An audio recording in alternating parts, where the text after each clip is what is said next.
میں اس لیے متوجہ کر رہا ہوں کیونکہ مجھے سمجھ آ رہی ہے بات کی کہ کسی کا نام یا محمود ہے تو آپ سب اس کی طرف دیکھ رہے ہیں، لیکن اس محمود اس نام کی عظمت بھی سنتے جائیے، اس نام کی عظمت بھی سنتے جائیے۔ توجہ چاہوں گا، یہ نام ہی کیسا ہے۔ اچھا، ایک ہاتھی کا نام محمود، مختلف نام رکھے ہوئے ہیں ہاتھیوں کے، کسی کا کوئی، ایک کا نام محمود ہے۔ یہ لشکر آ کے پہنچ گیا مکے کے باہر، مکے والوں کو خبر ہوئی کہ ایک لشکر ہے حبشہ سے آیا، ابرہا نے بھیجا ہے اور وہ مکے کو تباہ کرنا چاہتا ہے، خانہ کعبہ کو تباہ کرنا چاہتا ہے۔ تو لوگوں نے کیا کیا، توجہ چاہتا ہوں، اب لوگ ڈر کے مارے کہ لشکر، وہ بھی ہاتھیوں کا لشکر، ہاتھیوں پر سوار، توجہ چاہتا ہوں، ہاتھیوں پر سوار ہیں، اتنا بڑا لشکر ہے، وہ تو کچھ نہیں چھوڑیں گے۔ کیا بچوں کو لیا، بیویوں کو لیا، پردے داروں کو لیا، جو بھی تھا اپنے سب کچھ لے کے بھاگے اور پہاڑوں پہ چڑھ گئے۔ توجہ چاہتا ہوں، اور پہاڑوں پہ چڑھے۔ لیکن یہ بات آپ کے سنانے کی ہے اور سننے کی ہے کہ پہاڑوں پہ سارے نہیں چڑھے، پہاڑوں پہ وہی چڑھے جو چڑھنے والے تھے۔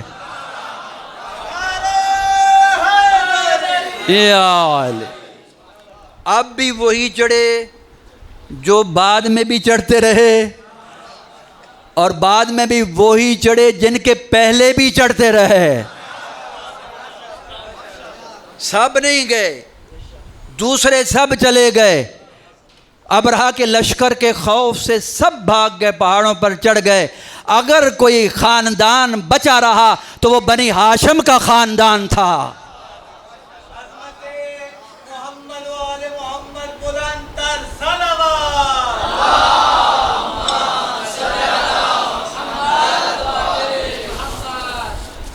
صرف ایک خاندان رہا، باقی تاریخ طبری یہ کہتی ہے کہ سارے کے سارے لوگ پہاڑوں پہ، بھئی بچنا نہیں ہے، ختم ہو جائیں گے۔ ابرہا کا لشکر ہے، ہاتھیوں کا لشکر آ رہا ہے، وہ کسی کو چھوڑے گا نہیں، کوئی ہاتھیوں کے پاؤں کے نیچے آ جائے گا، کوئی کسی طرح مارا جائے گا۔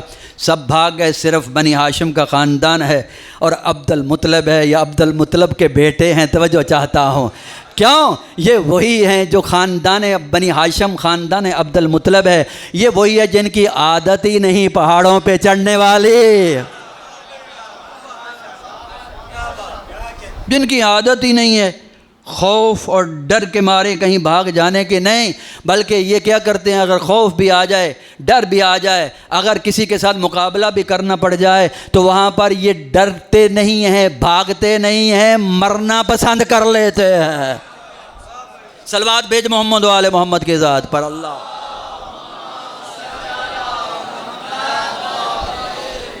ابرہا کے لشکر نے مکے کے باہر آ کے پڑاؤ ڈال لیا۔ اب ہاتھیوں کا لشکر ہے، ہاتھی ان پر انہوں نے فتح کرنا ہے مکہ کو، اور انہوں نے کیا کیا، سپاہی کچھ بھیجے، اور بھیج کر جو ہے جو بھی مال و متاع لوگوں کا ادھر ادھر بھیڑ بکریاں اور اونٹ گائے وغیرہ چر رہی تھی، ان کو کہا، ابرہا کے لشکر نے سپاہیوں سے کہا کہ جاؤ اس کو جو ہے نا سب اکٹھا کر کے لے آؤ، مکے والوں کا جو مال ملتا ہے اس کو پکڑو اور پکڑ کے لے آؤ۔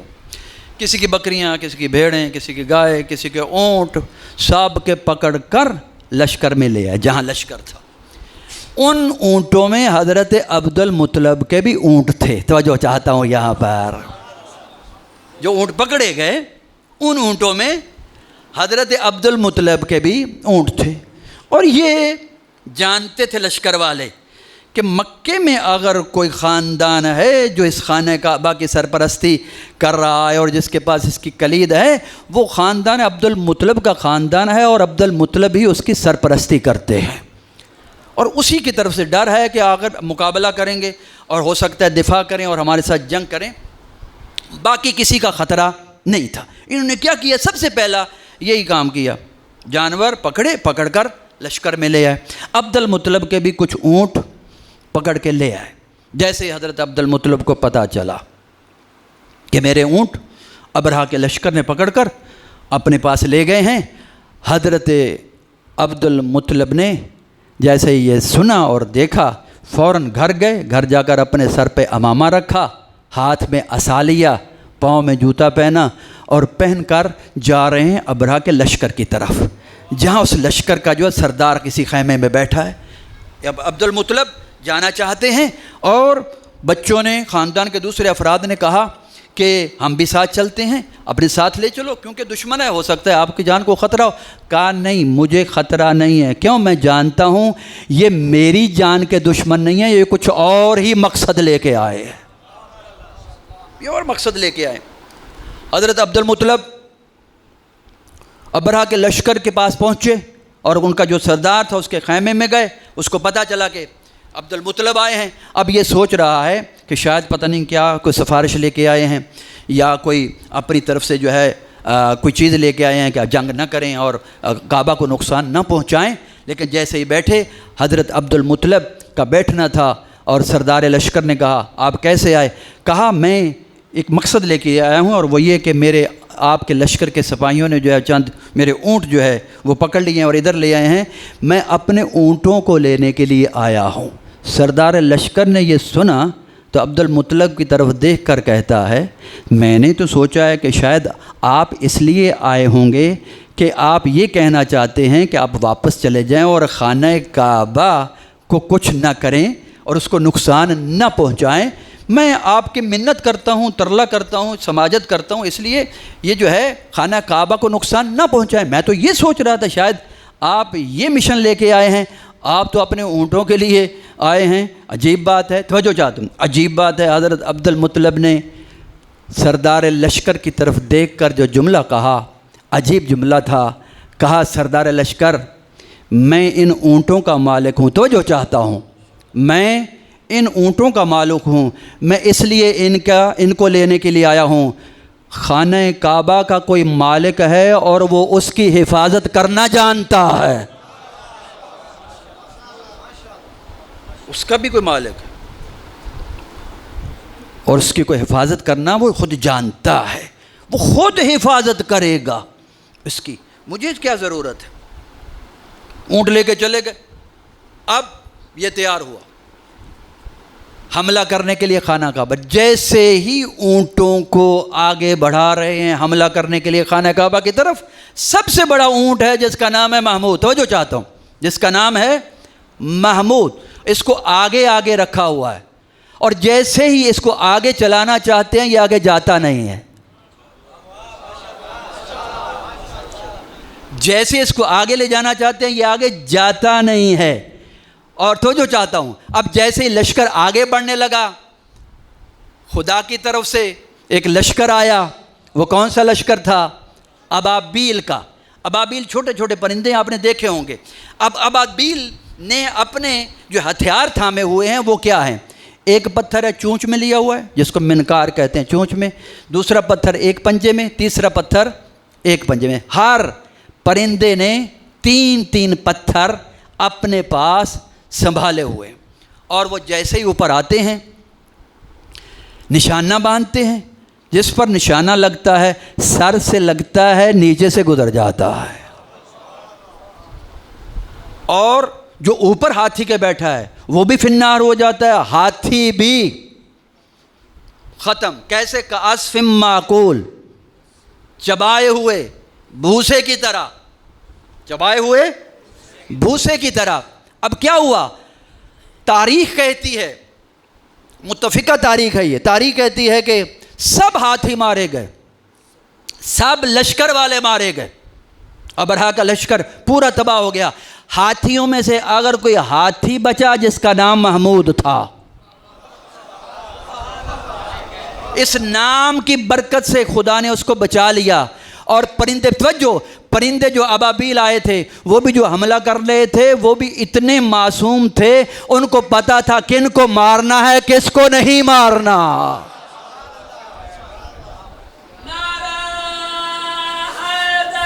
یا علی، ان کو بھی پتا تھا کس کو مارنا ہے کس کو نہیں مارنا۔ جس کا نام محمود تھا، یہ نام ہی خدا کو اتنا پیارا تھا، تاریخ یہ کہتی ہے یہ ایک ہاتھی بچہ سب ہاتھی مارے گئے، سب لشکر والے مارے گئے، اور پورے لشکر میں تاریخ کہتی ہے ایک بندہ بچا، صرف ایک بندہ۔ اب وہ بھاگا اور وہ بھی خدا نے خود بچایا کہ جا کے خبر دے گا حبشہ میں بادشاہ کو کہ ہمارے ساتھ کیا ہوا۔ اور تاریخ یہ بھی کہتی ہے کہ سب پرندوں نے اپنے اپنے پتھر پھینکے، جو منہ میں تھا وہ بھی پھینکا، جو پاؤں پنجوں میں تھے وہ بھی پھینکے۔ 2 پرندے ابابیل، توجہ تاریخ بیان کر رہا ہوں، 2 پرندے ایسے تھے کہ جن کے پتھر ان کے پنجے میں یا ان کی چونچ میں باقی رہ گئے، باقی سب پتھر استعمال ہو گئے، اور پرندوں نے اپنے پتھر مارے اور لوگوں کو جو لشکر تھا اس کو فنار کر دیا۔ 2 ابابیل، 2 پرندے، ان کے پاس ایک ایک پتھر باقی رہا، اور یہ کہاں استعمال ہوئے؟ توجہ چاہتا ہوں، یہ کہاں پر استعمال ہو؟ ایک یہ جیسے لشکر سے ایک شخص بھاگا ہے، اور بھاگتے بھاگتے جا کر اس نے جو ہے ابرہہ کے پہنچا وہاں پر، حبشہ کے بادشاہ کے دربار میں، دربار لگا ہوا ہے، اور وہ اس انتظار میں ہے کہ کب خبر آئے کہ میرے لشکر نے کعبہ کے مکہ کی اینٹ سے اینٹ بجا دی ہے۔ یہ جیسے ہی ہانپتا ہوا، سانس چڑھا ہوا ہے، دربار میں پہنچا، درباری بیٹھے ہیں، بہت سے لوگ جو ہے وہ کثیر تعداد میں وہاں پر بیٹھے ہیں اس انتظار میں کہ بادشاہ جشن منائے گا۔ جیسے ہی خبر پہنچے گی کہ میرا لشکر جو فتح کر کے آ گیا، تو یہ بھاگتا ہوا، ہانپتا ہوا دربار میں جیسے ہی اس کا پہنچنا تھا تو اس نے کہا کیا کیا؟ ان کا کیا بنایا؟ کہا ان کا تو کچھ نہیں بنایا، انہوں نے ہمارا بنا دیا۔ ہم نے تو ان کا کچھ نہیں بنایا، انہوں نے ہمارا بنا دیا۔ کہا کیا؟ کہا ایسا بنایا ہے ہمیں کہ کعصف ماکول، چبائے ہوئے بھوسے کی مانند، سب کچھ ختم ہو گیا، سب کچھ۔ کہا کس نے ایسے کیا؟ کہا کس نے ایسے؟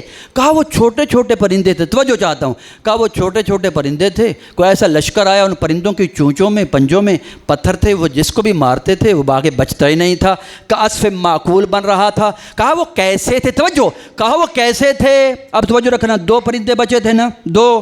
یہ جو بھاگتا ہوا حبشہ پہنچا تھا دربار میں، اس کے پیچھے پیچھے ایک پرندہ جا رہا تھا، توجہ چاہتا ہوں، اس کے پیچھے پیچھے ایک پرندہ اڑتا ہوا جا رہا تھا۔ جیسے ہی یہ شخص دربار میں پہنچا اور انہوں نے کہا وہ کیسے تھے پرندے، جیسے ہی اس نے دیکھا سر پہ آیا، کہا ایسے تھے یہ جو سامنے نظر آ رہا ہے، ایسے تھے یہ جو سامنے نظر آ رہا ہے۔ اور جیسے ہی وہ سامنے آیا، اسی شخص کے جو خبر لے کر آیا تھا کہ ہماری تو تباہی ہو گئی، وہ ایک پتھر اس نے اس کے سر پہ مارا، اس کو بھی فنار کر دیا۔ صلوات بھیج محمد و آل محمد کی ذات پر باوا۔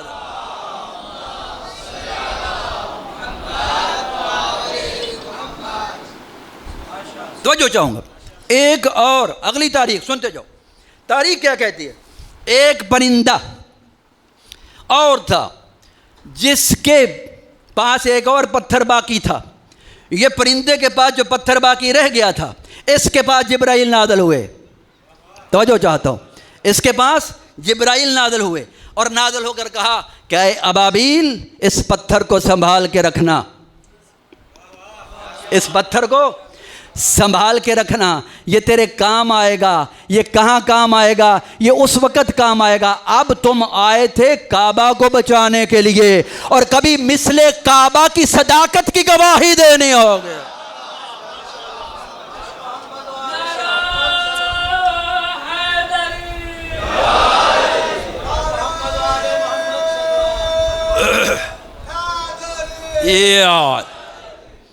جبرائیل نے کہا اس پتھر کو سنبھال کے رکھنا۔ اب کعبہ کی حفاظت کے لیے آئے تھے، اور کوئی مثل کعبہ آئے گا، اس مثل کعبہ کی صداقت کی گواہی دینے کے لیے آپ کو آنا پڑے گا۔ اور وہی وقت آ گیا کہ اللہ کے حبیب نے غدیر خم کے میدان پر جب فرمایا من کنت مولا فہذا علی مولا، صلوات پڑھ دو محمد و آل محمد کے ذات پر۔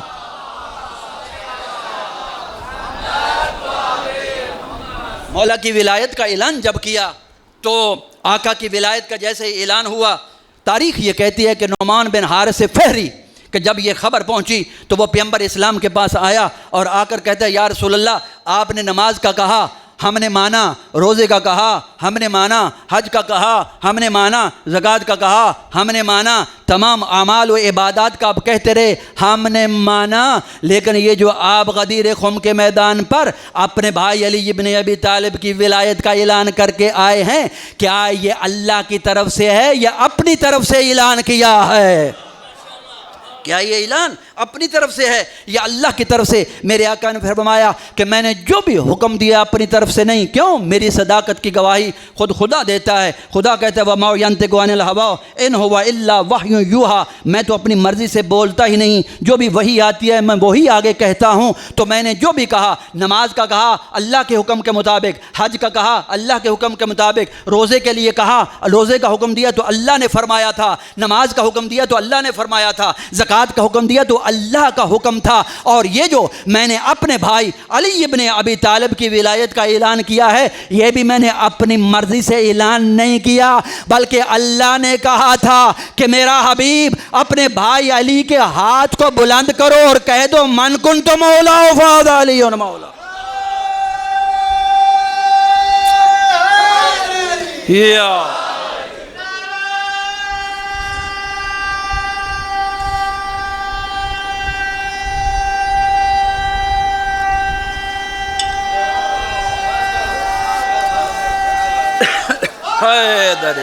یا علی، جیسے ہی پیغمبر کا فرمانا تھا کہ یہ بھی میں نے ولایت علی کا اگر اعلان کیا ہے تو اپنی مرضی سے نہیں بلکہ اللہ کے حکم کے مطابق، یہ دشمن تھا ولایت علی کا، توجہ چاہتا ہوں، یہ دشمن تھا ولایت علی کا، فوراً کہنے لگا پروردگارا پروردگارا اگر یہ سچ ہے تو اوپر سے کوئی پتھر بھیج جو مجھے فنار کر دے۔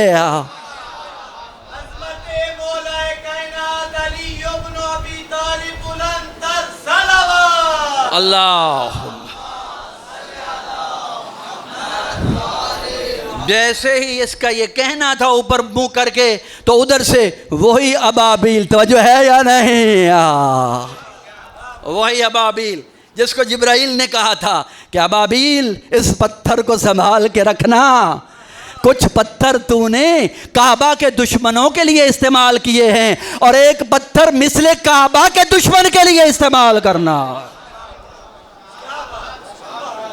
تاریخ کہتی ہے کہ وہی ابابیل، اوپر سے تاریخ یہ بتاتی ہے نا کہ پتھر آیا اور اس کے سر پہ لگا اور نیچے سے گیا اور فنار ہو گیا، ختم ہو گیا وہیں پر۔ یہ کون سا پتھر تھا؟ یہ بعین ہی وہی پتھر، وہی شکل و صورت والا، انداز بھی وہی مارنے کا، جیسے وہاں کا عصف من معقول کا بنایا تھا، یہاں بھی کا عصف من معقول بنا دیا، یعنی چبایا ہوا جو ہے وہ بھوسا بنا دیا۔ تو یہاں پر اللہ نے چھوٹے چھوٹے پرندوں کو بھیج کر اور ان کے پنجوں میں اور ان کے منکاروں میں یعنی چونچوں میں پتھر دے کر اور یہ بتانا چاہا ارے میں نے نبی بھی معصوم بنایا ہے، امام بھی معصوم بنایا ہے، وہ کبھی خطا نہیں کرتے، کبھی غلطی نہیں کرتے، اور اس کا ثبوت یہ ہے کہ میں جس کو بھیجتا ہوں اگر کوئی پرندہ بھی ہوتا ہے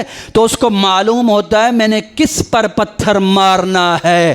تاریخ یہی کہتی ہے کہ جس کو مارنا تھا اسی کو مارا، کوئی وہ شخص جو گناہگار نہیں تھا وہ نہیں مرا، مرے ہیں تو سارے گناہگار ہی ہلاک ہوئے ہیں۔ صلوات بھیج محمد و آل محمد کی ذات پر۔ اللہ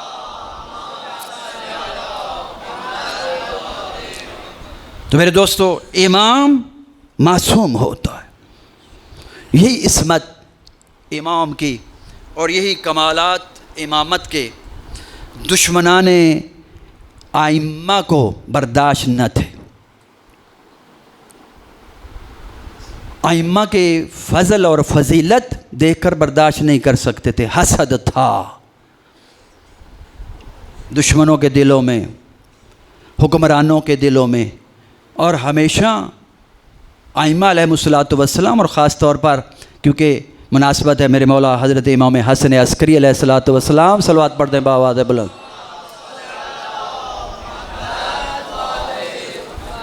ایک دو مولا کی فضیلتیں یا ان کو معجزے کہہ لو، ان کے کرامات کہہ لو، وہ بھی بیان کرتا چلوں تاکہ میرے آقا کی عظمت کا آپ کو جو ہے وہ علم ہو سکے کہ آقا کی کیا عظمت تھی۔ محمد بن عیاش ہے، ایک راوی مومن ہے، روایت کرتا ہے، کہتا ہے کہ ہم چند مومنین ایک جگہ پہ بیٹھے تھے اور مولا کے معجزات اور کرامات کو ذکر کر رہے تھے کہ میرے مولا نے یہ بھی معجزہ دکھایا ہے، فلاں بھی معجزہ دکھایا ہے، فلاں بھی کرامت دکھائی ہے، اور فلاں بھی کرامت جو ہے میرے مولا سے نظر آئی ہے۔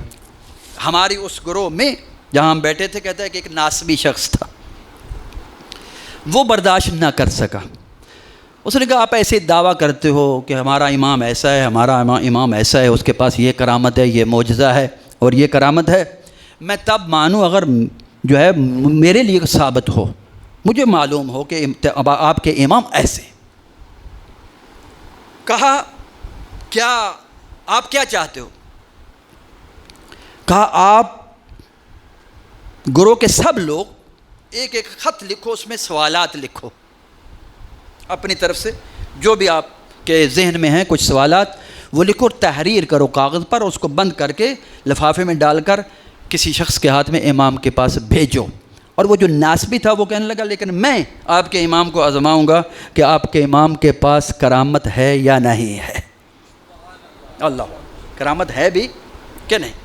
کہتے کیا تو کرنا چاہتا ہے؟ کہتے آپ لکھو سیاہی کے ساتھ، تحریر کرو، لیکن میں جو لکھوں گا صاف کاغذ لوں گا اور صاف کاغذ لے کر صرف خالی قلم جس میں سیاہی نہ ہو اس کے ساتھ تحریر کروں گا اپنے سوالات کہ جو نظر نہ آئیں، اور اگر تو آپ کا امام برحق ہے وہ میرے ان دیکھے سوالوں کا اگر جواب دے گیا تو مان جاؤں گا کہ امام برحق ہے، آپ کا امام برحق۔ سمجھ آ رہی بات کی؟ باقی جو مومنین تھے انہوں نے تحریر کیے سوالات اور سیاہی کے ساتھ لکھے، سب نے اپنے اپنے سوالات لکھ کر اپنے پیکٹ بند کیے، اور یہ جو ناسبی تھا یہ آزمانا چاہتا تھا، اس نے بھی کاغذ لیا، کاغذ لے کر اور قلم کو ایسے ہی پھیرتا چلا گیا، یعنی لکھا ہے یہ لیکن نظر نہیں آ رہا۔ ایک سوال، دو سوال، جتنے بھی تھے سوال لکھے اور لکھ کر صاف کاغذ بند کر دیا اور بند کر کے ایک شخص کو دیے، گیا مولا کے پاس۔ اب یہ مومنین اور یہ ناسبی انتظار کر رہا ہے، ناسبی دیکھ رہا ہے کہ ان کا امام جو ہے وہ کیا کرامت رکھتا ہے، اس کے پاس یہ قوت و طاقت ہے، کیا وہ اس لائق ہے کہ وہ اس کو امام مانا جائے۔ اب امام علیہ السلام کے پاس جیسے ہی وہ خط پہنچے، امام علیہ السلام نے ایک ایک خط کو کھولا اور ان سوالوں کے جوابات لکھتے چلے گئے جو تحریر شدہ تھے۔ جیسے ہی اس ناسبی کا وہ کاغذ سامنے آیا، میرے مولا نے وہ کاغذ کو دیکھا تو لکھا ہوا تو کچھ نہیں تھا، لیکن علم امام سے مولا جان گئے کیا کیا سوالات یہاں پر موجود ہیں اور ناسبی نے کون کون سے سوالات کرنا چاہے ہیں۔ ہر سوال کا جواب میرے مولا نے تحریر کیا جو وہ چاہتا تھا، اور لکھا نہیں تھا لیکن ایسے ہی قلم اس نے چلائی تھی۔ امام نے سوالات کے جواب تحریر کرنے کے بعد پھر اپنی صداقت کے لیے، اور یہ کہ کہیں ایسا نہ ہو کہ اس کو شک ہو جائے کہ شاید پتہ نہیں یہ کسی نے بتا دیا ہے یا کیا ہوا، امام نے سوالات کے جواب لکھنے کے بعد اس ناسبی کا نام بھی لکھا، ناسبی کے نام کے ساتھ ساتھ اس کے باپ کا نام بھی لکھا، اس کی ماں کا نام بھی لکھ دیا۔ اللہ اکبر، باپ کا نام بھی لکھا اور ساتھ ماں کا نام بھی لکھ دیا۔ اور جیسے ہی یہ خط واپس پہنچتے ہیں، سب لوگوں نے اپنے اپنے خط کھول کر جوابات دیکھے، ناسبی نے بھی وہ صاف کاغذ جس پر کچھ لکھا ہوا نہیں تھا لیکن قلم چلایا تھا، وہ جو سوال کرنا چاہ رہا تھا امام نے ہر سوال کا جواب لکھا، اور لکھ کر نیچے جب نام بھی لکھا اور اس کے باپ کا نام بھی لکھا اور اس کی ماں کا نام بھی لکھا تو حیران ہو کر کہتے ہیں اللہ اعلم حیث یجعل رسالتہ، ارے یہ خدا ہی جانتا ہے کس کے سر پر تاج امامت کو رکھا جائے گا۔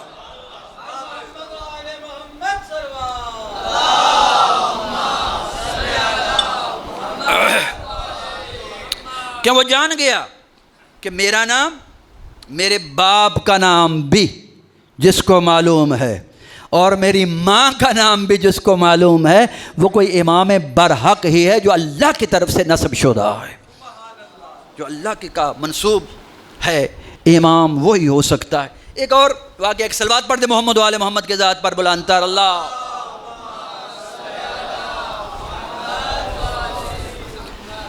حضرت امام حسن عسکری علیہ الصلوۃ والسلام کے بارے میں مولا کی ذات عظمت، باعظمت ذات میرے مولا کی، معتمد عباسی کا دور ہے، میرے مولا کا جو دور تھا، زمانہ تھا، معتمد عباسی ہے، عباسی خاندان کا جو بادشاہ ہے، ہمیشہ اس کا منصوبہ یہی ہوتا تھا کہ امام کو کسی نہ کسی طرح مرعوب کیا جائے اور رعب ڈالا جائے۔ ایک دن اس نے کیا کیا، قید خانے سے امام کو نکال کر ایک بہت بڑا ٹیلہ بنایا ہوا تھا اس نے، اور اپنا پورا لشکر سپاہی جمع کیے ہوئے تھے چاروں طرف، اور خود جا رہا ہے اور امام کو بھی اپنے ساتھ لے جا رہا ہے۔ ٹیلے پہ کھڑے ہو گئے اور کھڑے ہو کر امام کو اشارہ کر کے کہتا ہے یہ ہے میرا لشکر، یہ ہے میرا لشکر۔ مقصد یہ تھا کہ امام پر رعب ڈالنا، امام کو مرعوب کرنا کہ میرے لشکر کو دیکھ کر اپنے جو منصوبے ہیں آپ کے، اگر کوئی میری حکومت کے خلاف کوئی بات کرنا چاہتے ہو تو آپ کے پاس ہی رہنی چاہیے، ورنہ جو ہے نقصان اٹھاؤ گے۔ مقصد اپنی طاقت، اپنی قوت دکھانا تھا، یہ ہے میرا لشکر۔ جیسے وقت کے امام نے معتمد عباسی کے زبان سے یہ سنا یہ ہے میرا لشکر، میرے امام نے ایسے ہی اشارہ کرنا تھا، اشارہ جو کیا تو میرے مولا نے کہا اچھا یہ ہے تیرا لشکر۔ مولا نے فرمایا معتمد اب دیکھ یہ ہے میرا لشکر، اللہ اکبر، یہ دیکھ یہ ہے، ہاتھ کا اشارہ کیا، کہا یہ دیکھ یہ ہے میرا لشکر۔ تاریخ کہتی ہے کہ معتمد عباسی نے کیا دیکھا کہ دائیں بائیں آگے پیچھے اوپر نیچے ہر طرف اللہ کے فرشتے موجود ہیں جن کے ہاتھوں میں گرز ہیں، کسی کے ہاتھ میں تازیانے ہیں، کسی کے ہاتھ میں کوڑے ہیں، اور وہ بڑھتے آ رہے ہیں معتمد عباسی کی طرف۔ جیسے ہی معتمد عباسی نے دیکھا لرزہ طاری ہوا، غش کھا کر زمین پر گر گیا۔ میرے مولا نے پھر اٹھایا اور اٹھا کر کہا اب دیکھنا چاہتا ہے یا مجھے دکھانا چاہتا ہے؟ اللہ،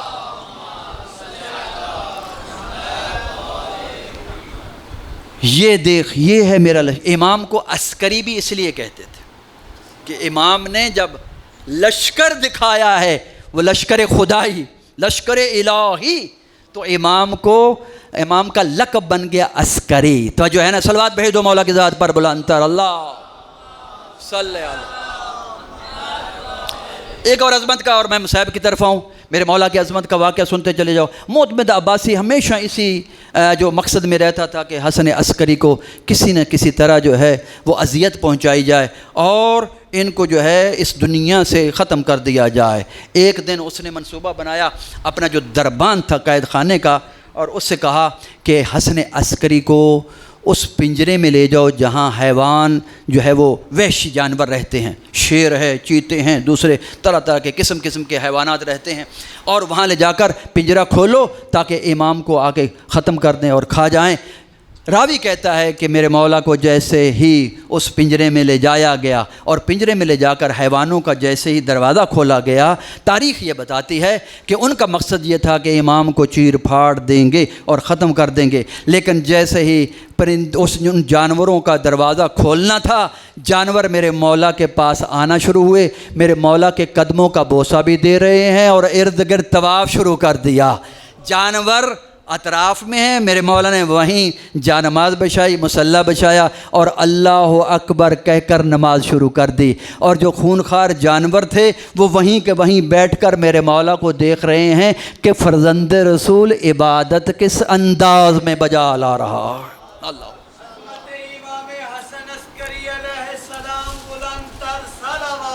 اللہم صلی علی محمد و۔ تو میرے دوستو، ہر امام کی عظمت اپنے اپنے مقام پر، میرے مولا امام حسن عسکری علیہ الصلوۃ والسلام کے جن کی ولادت باسعادت ربیع الثانی کی 8 تاریخ کو ہوئی ہے اور 232 ہجری کو ولادت ہوئی، اور 60 ہجری ربیع الاول کی 8 کو میرے مولا کی شہادت ہے۔ یہ جو آج کی رات ہے، کل 27 سال 11 ماہ میرے مولا نے اپنی زندگی کے گزارے، کل 27 سال اور 11 ماہ۔ اپنے بابا کی وفات کے بعد میرے مولا امام علی نقی کی شہادت کے بعد میرے مولا مسند امامت پہ بیٹھے ہیں، اور معتمد عباسی نے اسی وقت سے میرے مولا کو مختلف بہانوں سے تنگ کرنا شروع کیا ہے، اور سامرا کے زندان میں میرے مولا کو قید کر دیا۔ بس بیعزادارو، میرے مولا کی شہادت کا وقت جب قریب آیا، فرزند رسول کو زہر کھانے میں ملا کر معتمد عباسی نے دیے، اور یہی کام تھا۔ پیغمبر اسلام نے فرمایا تھا نا کہ مجھے جتنی اذیت مجھے دی گئی ہے کسی نبی کو اتنی اذیت نہیں دی گئی، اور یقیناً وجہ یہی ہے کہ پیغمبر اسلام کی عمر بھی کم ہے اور تبلیغ کا زمانہ بھی کم ہے، لیکن اس کے باوجود کہتے ہیں مجھے انبیاء سے بھی زیادہ اذیت دی گئی ہے۔ وجہ یہی ہے، پیغمبر کی اپنی ذات کو تو شاید اتنی اذیت نہیں دی گئی، لیکن پیغمبر کے بعد پیغمبر کی بیٹی کہ جس کے گھر کو جلا دیا گیا، دروازے کو آگ جلائی گئی، محسن شہید کیا گیا، پسلیاں توڑ دی گئی، وہ بھی جس کی پسلیاں توڑ دی، جو رو کر کہتی تھی سبت علیہ مصائب لو انہا سبت علیہ میں سرنا علیہ، بابا تیرے جانے کے بعد اتنی مصیبتیں آئی ہیں مجھ پر، یہ مصیبتیں زہرا پر نہیں ہیں، یہ پیغمبر اسلام پر مصیبتیں، یہ اللہ کے حبیب پر مصیبت ہے۔ بیٹی زخمی، بیٹی کا محسن شہید، بیٹی کی پسلیاں ٹوٹی ہیں، یہ زہرا کی پسلیاں نہیں ٹوٹی، یہ پیغمبر کی پسلیاں ٹوٹی، یہ پیغمبر کی پسلیاں ٹوٹی۔ یہ زہرا کو دروازے اور دیوار میں نہیں جو ہے وہ دبایا گیا، بلکہ رسول خدا کو دبا دیا گیا۔ رسول خدا بھی ابھی تو رسول خدا کی قبر کی مٹی جو ہے وہ گیلی تھی، ابھی تو وہ بھی نہیں سوکھی تھی کہ مسلمانوں نے آ کر وہ ظلم کیے ہیں رسول کی بیٹی پر، وہ ظلم کیا رسول کی بیٹی پر۔ اور رسول کی بیٹی رو کر کہتے بابا بابا بابا میں نے ہر مصیبت پر صبر کیا، میرا باغ غصب، میرا حق غصب کیا، میں نے صبر کیا، میری پسلیاں توڑی گئیں، میں نے صبر کیا، میرا محسن شہید ہوا، بابا میں نے صبر کیا، میں نے صبر کیا، لیکن ہائے بابا اب صبر کی بات ختم ہو گئی، اب صبر ختم ہو گیا۔ یہی مصیبتیں تھیں پیغمبر اسلام۔ کیا مسلمانوں سے سوال ہے، کیا پیغمبر کی بیٹی پر ظلم ہو رہا ہے، پیغمبر کے نواسوں پر ظلم ہو رہا ہے، پیغمبر کے بیٹوں پر ظلم ہو رہا ہے؟ کیا پیغمبر قبر میں آرام سے ہوں گے؟ کیا پیغمبر جنت میں سکون سے ہوں گے؟ ارے جس کی بیٹی کی پسلیاں ٹوٹ گئیں کیا وہ جنت میں سکون سے ہوگا؟ ارے جس کے ایک شہزادے کے نواسے کو زہر دے کر شہید کر دیا گیا کیا وہ سکون سے ہوگا؟ ارے جس کے ایک نواسے کو پسے گردن سے ذبح کر دیا گیا، ارے جس کے سر کو نیزے پہ سوار کر دیا گیا، جس کے نواسے کی لاش پر گھوڑے دوڑا دیے گئے، کیا وہ نبی سکون سے ہوگا قبر میں؟ کیا وہ قبر میں سکون سے ہوگا؟ یا کبھی کسی ایک فرزند کو زہر کے ساتھ شہید، ایک کو تلوار کے ساتھ شہید، پھر کسی نہ کسی ہر ایک کو زہر کے ساتھ شہید کیا جا رہا ہے۔ عزادارو میں ایک جملہ اور کہتا چلوں، آج ہم آخری مجلس ایام عزا کی برپا کر رہے ہیں، جانتے نا آپ، اس کے بعد ہم نے یہ سیاہ کپڑے باندھ دینے ہیں، ہم نے جمع کر دینے ہیں، ہم نے یہ سیاہ کپڑے اکٹھے کر دینے ہیں کہ ایام عزا ختم ہو گئے، خوشی کے دن ختم ہو گئے، لیکن آج ذرا مدینہ میں سید سجاد سے پوچھ، سید سجاد سے پوچھ، اصغر کی ماں سے پوچھ جو نہ ٹھنڈا پانی پیتی ہے نہ سائے پہ بیٹھتی ہے، اس سے پوچھ۔ ایام عزا ختم ہو جائیں گے، لیکن لیکن کربلا کے واقعے کے بعد میرا مظلوم بیمار کربلا امام 35 سال تک جب بھی پانی پیتا ہے روتا ہے، جب بھی کھانا سامنے آتا ہے روتا ہے، جب بھی بازار میں کسی جانور کو ذبح کرتے ہوئے دیکھ لیتا ہے تو تب روتا ہے۔ 5 سال تک، تاریخ کہتی ہے 5 سال تک کربلا کے واقعے کے بعد بنی ہاشم کے کسی گھر میں دھواں اٹھتا نہیں دیکھا گیا۔ 5 سال تک کسی بنی ہاشم کے گھر میں دھواں نہیں اٹھا۔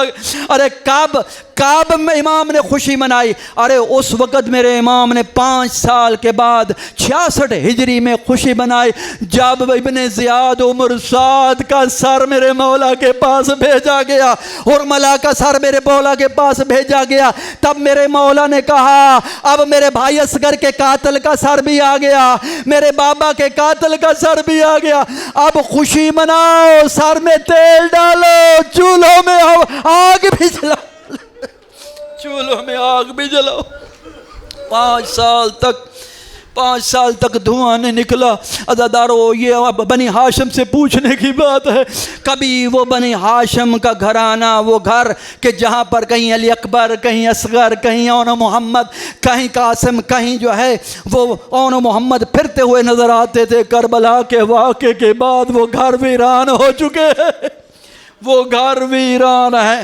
ایسے ویران ہوا مدینہ کہ ام کلثوم جب کربلا سے شام سے مدینہ واپس آئی ہیں، سب سے پہلے مدینہ کی دیواروں کو ام کلثوم کی نظر پڑی، دیوار مدینہ کو دیکھ کر کہتی ہیں مدینہ تو جدنا لا تقبلینا، او ہمارے نانا کے مدینہ ہمیں قبول نہ کرنا، ہمیں قبول نہ کرنا، ہم گئے تھے، ہمارے بھائی ساتھ تھے، اب نہیں ہیں، ہم گئے تھے، ہمارے بیٹے ہمارے ساتھ تھے، اب کوئی نہیں، اب کوئی نہیں۔ بس پیازادارو، میرے مولا حسن عسکری کو زہر دیا گیا، زہر دینا تھا، راوی کہتا ہے 3 دن میرے مولا اسی عالم میں رہے، جب تیسری رات آئی میرے مولا نے، راوی کہتا ہے مولا کا غلام ہے جو عقید جس کا نام ہے، کہتا ہے میرے مولا نے مجھ سے پانی طلب کیا کہ وضو کرنا ہے، کہتا ہے میرے مولا نے بڑے مشکل سے اٹھ کر وضو کیا،